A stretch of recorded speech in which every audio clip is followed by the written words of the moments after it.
नमस्कार, जय जवान जय किसान न्यूज 24 में आपका स्वागत है। आइए नजर डालते हैं आज की खास खबर पर। श्री मां गंगा इंटर कॉलेज जरौली खैरगढ़ फिरोजाबाद में स्थित है। प्रिंसिपल जी पिछले कई साल से शिक्षा के क्षेत्र में जुड़े हुए हैं। प्रबंधक जी ने बताया कि कोरोना काल के समय में भी ऑनलाइन लगवा रहे थे क्लासेस। प्रबंधक जी ने कहा कि शिक्षा उस शेरनी का दूध है जो पिएगा वो दहाड़ेगा। उन्होंने कहा बच्चों के ऊपर कोरोना के बाद से विशेष ध्यान दिया जा रहा है। प्रबंधक जी ने कहा कि अपने जीवन में सिर्फ शिक्षा को आगे बढ़ाने के लिए हमने ये कदम उठाया है। उन्होंने कहा कि कोरोना के बाद से स्कूल में लगवा रहे हैं एक्स्ट्रा क्लासेस। देखिए जिला फिरोजाबाद से संपादक कुमार गौरव की ये खास रिपोर्ट।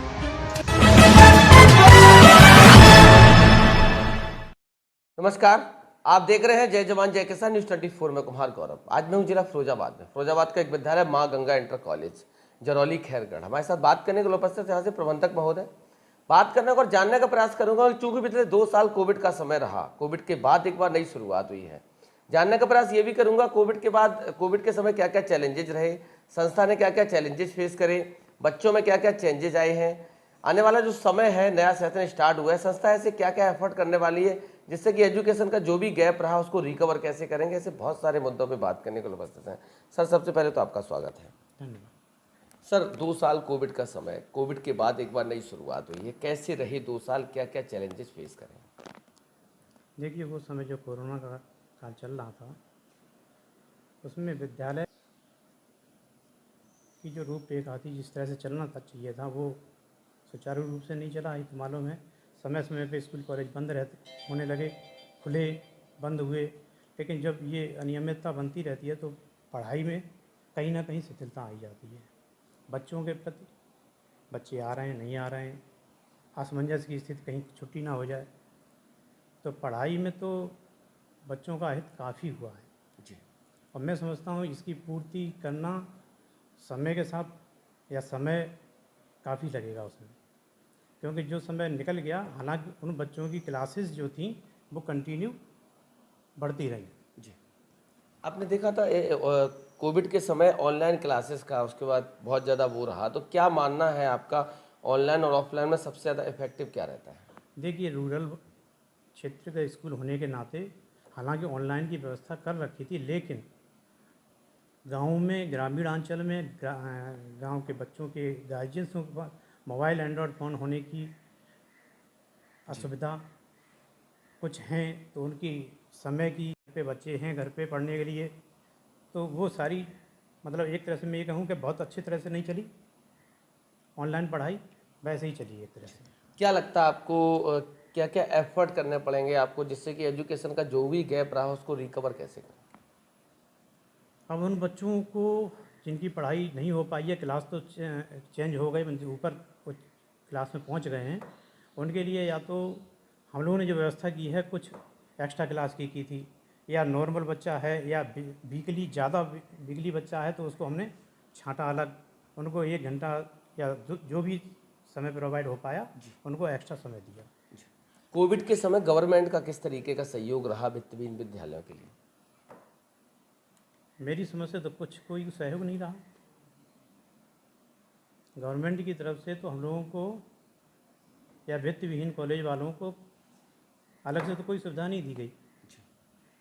मानव जीवन में शिक्षा को कितना महत्वपूर्ण मानते हैं?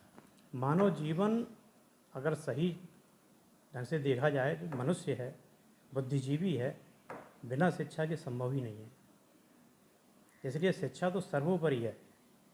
आपने देखा धीरे धीरे हिंदुस्तान पे वेस्टर्न कल्चर हावी हो रहा, बच्चे अपनी मूल संस्कृति से दूर जा रहे हैं। क्या लगता है आपको, संस्था ऐसा क्या करेगी जिससे हमारी संस्कृति संस्कार भी बचे रहें और शिक्षा भी चलती रहे? देखिए, इसमें तो ये तो है, संस्कृत जो थी आप लोगों की भारत देश की, वो पुराने कल्चर से ही संभव है कि वो बनाए रखें हम लोग, और कोशिश भी हम कर रहे हैं कि जो सब्जेक्ट जो संस्कृत है हम चला रहे हैं।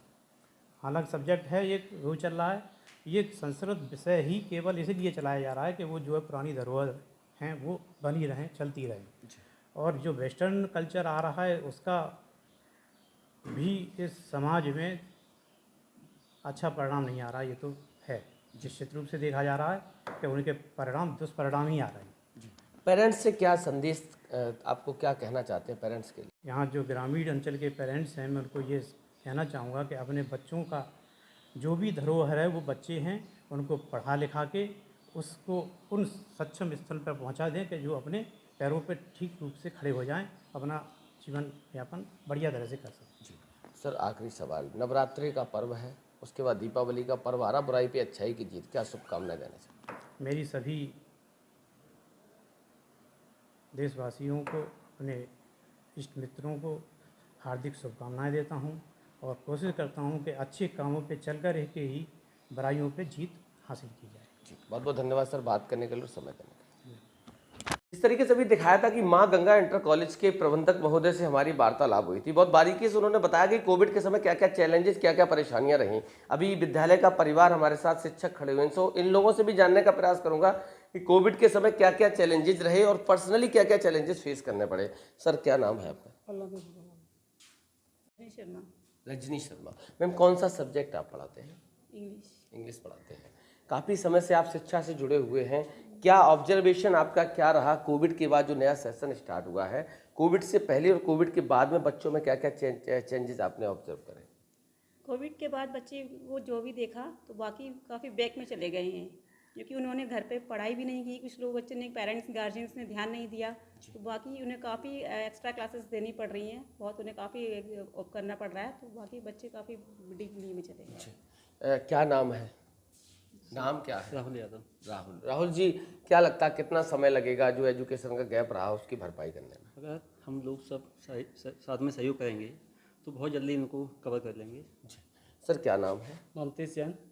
ममतेश जी, एजुकेशन को क्यों चुना आपने? सबसे पहला सवाल। जैसे प्राइवेट अध्ययन का, जैसे हम अपनी रेगुलर पढ़ाई कर रहे थे तो उसके लिए हमें थोड़ी सी जैसे आवश्यकता थी, तो हम प्राइवेट अपना अध्ययन करने लगे थे इसमें और अपनी भी पढ़ाई चला रहे थे, इसी तौर पर हम पढ़ाते रहे थे। फाइनेंशियली क्या क्या क्राइसिस रहे कोविड के समय?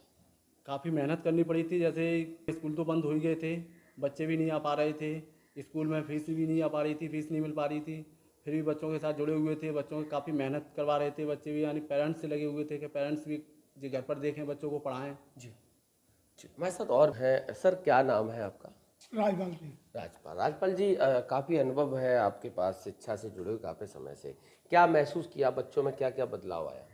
बच्चों में बदलाव आया कि मतलब उनकी शिक्षा पूरी नहीं हो पाई, अब मतलब जो बच्चे आ रहे हैं उनको डील किया जा रहा है। जी सर, हमारे साथ प्रबंधक जी एक आखिरी सवाल आपसे है। विद्यालय परिवार आपके शिक्षक खड़े हैं, इनको क्या सजेशन आप देंगे जिससे कि संस्था जहां 2 साल पहले स्टैंड कर रही थी उसी पोजीशन पे आ जाए? देखिए, विद्यालय एक परिवार है और हम सब एक परिवार के सदस्य हैं और अपेक्षाएं यही हैं कि हम सब मिल कर के उस भीषण समय को जो निकल गया हो, उसको क्षति जितनी भी हुई है उसकी पूर्ति करें, और ये सब एक दूसरे के सहयोग से संभव है, हो जाएगा। जी बहुत बहुत धन्यवाद सर बात करने के लिए। हमारे साथ विद्यालय का पूरा परिवार था, बहुत बारीकी से बताया कि कोविड के समय क्या क्या चैलेंजेस रहे। हमें भी आप लोगों से उम्मीद है कि जिस तरीके से हिंदुस्तान का सबसे ज़्यादा नुकसान हुआ तो शिक्षा का हुआ, आप लोग अपना 100% योगदान देंगे जिससे कि संस्था जिस पोजीशन पे स्टैंड कर रही थी 2 साल पहले उसी पोजीशन पे आसानी से आ जाए। न्यूज़ 24 की तरफ से आप सबको नवरात्रि की, आने वाले पर्व दीपावली की बहुत बहुत बधाई, बहुत बहुत शुभकामनाएं। धन्यवाद। पल पल की खबरों को देखने के लिए चैनल को लाइक, सब्सक्राइब और शेयर जरूर करें।